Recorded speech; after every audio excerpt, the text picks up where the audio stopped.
In 2020, a video shook Mexico. A pixelated convoy of armored vehicles stretching beyond the horizon. Dozens of soldiers, faces masked and rifles raised. This wasn't the Mexican military, but something more sinister. A cartel army loyal to one man.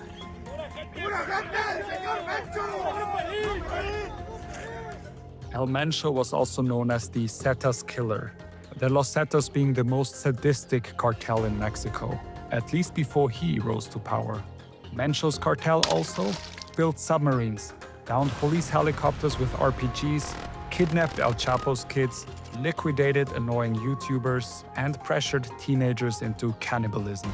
This is the story of an avocado farmer, police officer, cartel boss who raised hell in Mexico and betrayed the lands that once fed him as a child.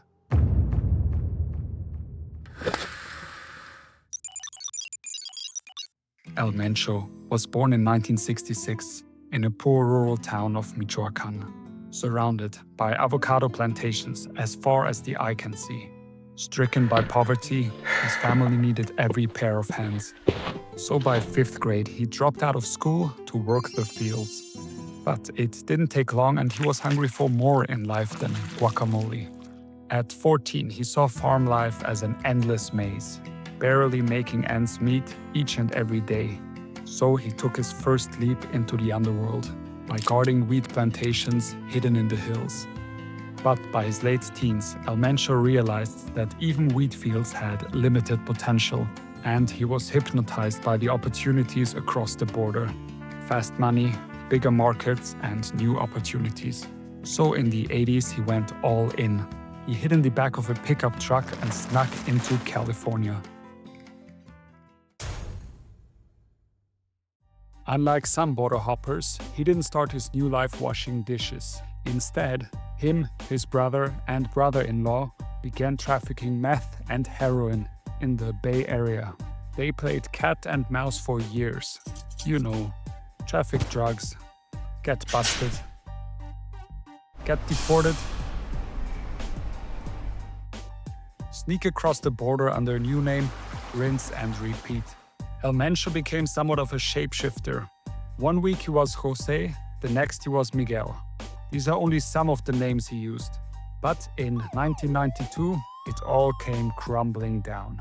Mencho and his brother entered a rundown bar to make a deal. 5 ounces of black tar, the worst type of heroin, for almost 10 grand cash. While his brother was counting bills and dreaming big, El Mencho had a hunch. The cash looked too fresh, not a single crease, and street dealers don't usually stack them neatly like bank tellers. He voiced his concerns to his brother. Something's wrong. But his intuition came too late. They were busted big time. And El Mencho was faced with a choice. His brother already stacked up quite a resume on his record, so if he pled not guilty, his brother would likely face life in prison. Or, if he pled guilty and spent a couple of years behind bars, he would protect his brother. Well, he chose the latter. And after 3 years of dominoes and instant noodles, he was put back on that bus that he already knew way too well. At 30, El Mencho could fade into obscurity, raise a family, live a normal life. Instead, he chose power and protection by becoming a police officer. Mexico must have been pretty desperate if they'd badge an ex-drug trafficker with weapon charges. But patrol officer wages barely bought tortillas, and low-ranking cops got scraps from the bribe money. So after learning how law enforcement worked from the inside, he handed in his badge and returned to the dark side by joining the Milenio Cartel.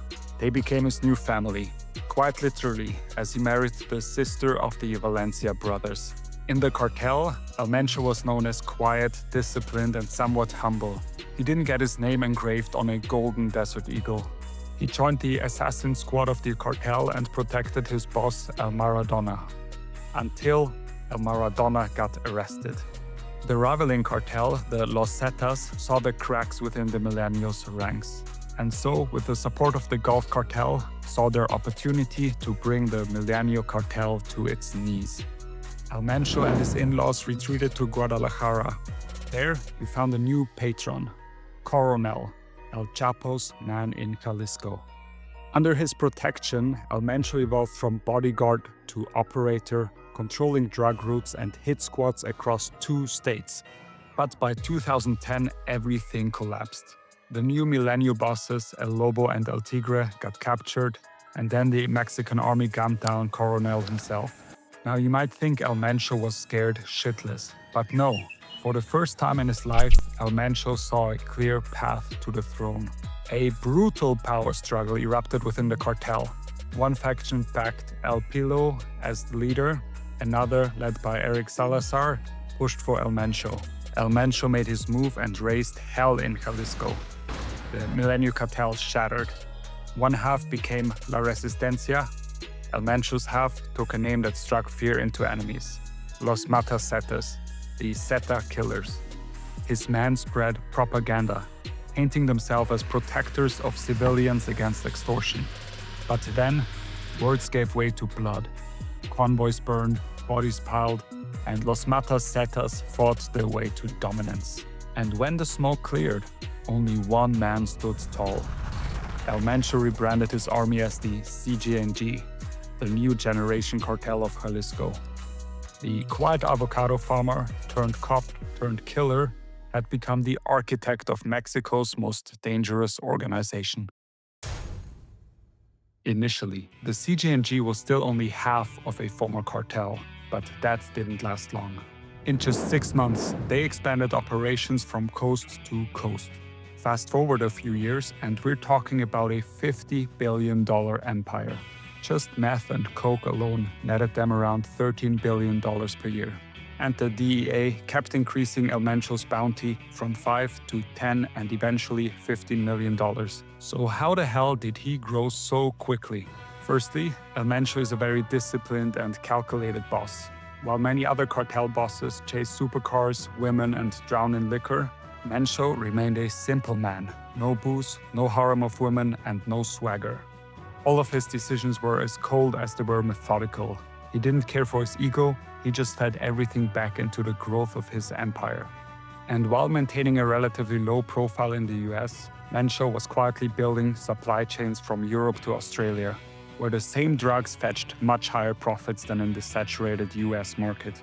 And while El Chapo was busy playing cat and mouse with his border tunnels, El Mencho developed submarines that could carry up to 3 tons of product across oceans. He also began to realize that the real money-printing machines were synthetic drugs. He would receive Chinese precursors via Pacific ports and manufacture everything in labs, pure profits without these pesky Colombian middlemen. And of course, he was always on his toes, ready to pivot to the next trend. When fentanyl became the new gold rush, he went all in, and it paid off big time. But he even diversified beyond drugs. Instead of limiting extortion to rival traffickers, Mencho's men marched into the avocado farms of Michoacán. Farmers were forced to pay protection money. Refusal meant groves burned to ash, trucks hijacked on highways, or families kidnapped in the night.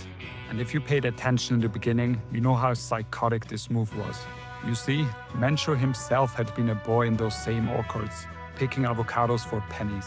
But while other kingpins cherish and romanticize their roots, he bled the farmers dry, eating into their razor-thin profit margins. El Mencho also understood that fear and notoriety were ways to secure stability.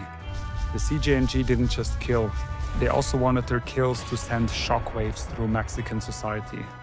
Police ambushes in broad daylight, citywide blockades, and bodies left as messages. Even a 17-year-old YouTuber who mocked Mencho online was gunned down in a Jalisco bar. The message was brutal and clear: cross El Mencho and die in vain. But most chilling of all was how he forged his army, taking recruits as young as 16 and forcing them to commit acts of torture and cannibalism to prove their loyalty, essentially dehumanizing his rivals while desensitizing his recruits. It's August 2012. The Mexican Federal Police received an anonymous tip: an organized crime cell in Tonaya, Jalisco. The cops raided it, a shootout ensued. 6 CJNG hitmen were killed. Immediately afterwards, the CJNG blocked several highways and set at least 37 cars and trucks on fire. When cartels do this, it usually means their boss has been captured by police and they want to ambush his transport to free him. So everyone thought El Mencho was busted, but no.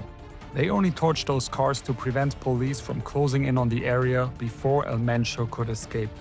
3 years later, in 2015, the CJNG basically declared war on the state. In March, CJNG gunmen ambushed a police convoy which killed 5 policemen, 3 CJNG gunmen, and 3 civilians. The massacre was also only a preventative measure to protect El Mencho, who had a business meeting in the area. Less than a month later, CJNG gunmen blocked the road with a burning vehicle and fired at a police convoy with grenade launchers, killing 15 policemen. The government had enough. It launched Operation Jalisco. Intelligence placed Mencho again near Tonaya, where he already evaded capture in 2012. Soldiers moved in, gunmen fought back, and made history by being the first cartel to down an army helicopter, killing 9 soldiers. The CJNG set Jalisco ablaze. 39 buses, 11 banks, 16 gas stations were burned, and 20 towns were barricaded and paralyzed just to cover one man's escape. Once again, El Mencho had slipped through the cracks and has vanished ever since. Mencho had learned his lesson. Whenever he travels from Jalisco to neighboring states, he now uses mountain roads as they provide multiple escape routes. The US slapped him with the Kingpin Act. Trump branded him as a specially designated global terrorist, mainly due to his role in the US fentanyl crisis. So where's El Mencho now?